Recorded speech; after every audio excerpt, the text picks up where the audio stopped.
Hi, I'm Mark, and welcome to the current Outside Views report on Russia's war of aggression against Ukraine. It is one of the largest international meetings to date on Russia's war in Ukraine. Representatives from around 40 countries held talks in Saudi Arabia about ways to end the conflict. After the meeting in Jeddah at the weekend, diplomats rated the participation of China, one of Russia's most important partners, as a success.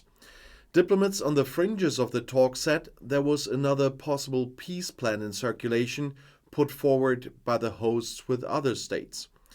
And meanwhile, according to President Volodymyr Zelenskyy, Russia has once again launched heavy missile fire at Ukraine during this.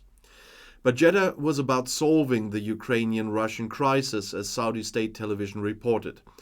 Political and security advisors to the heads of state and government, including those from Ukraine, the USA, the EU, and Germany, as well as from India, Brazil, South Africa, and Turkey, took part. And according to the German press agency, China's special envoy Li Hui and the US National Security Advisor Jake Sullivan also traveled there. No invitation went to Russia, which started the war 17 months ago.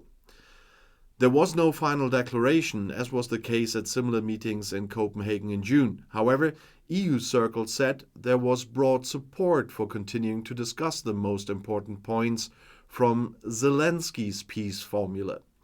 These include food, nuclear and environmental security, as well as humanitarian aid.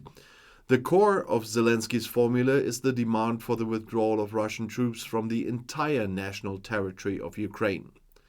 The deliberations of some participants ran until Sunday.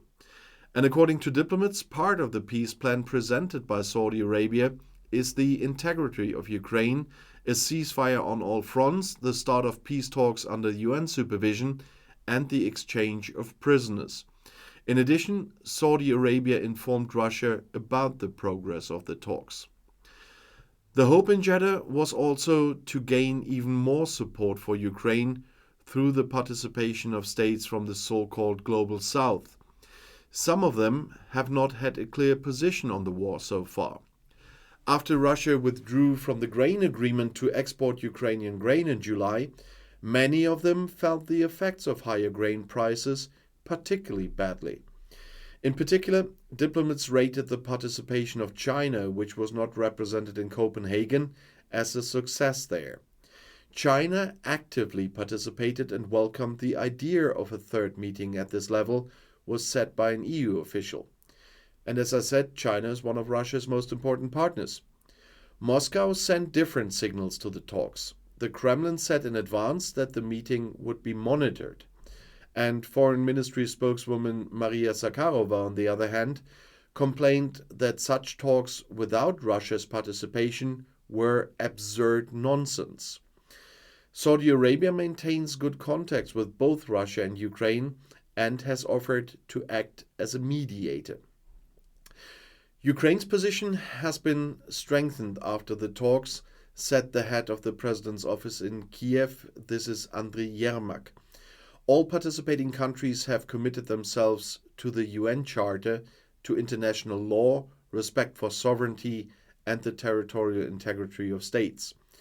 In a speech, Zelenskyy praised the meeting of allies united by international law. A similar meeting at the level of heads of state and government seems possible after the weekend's talks. This is conceivable before the end of the year, said an EU representative.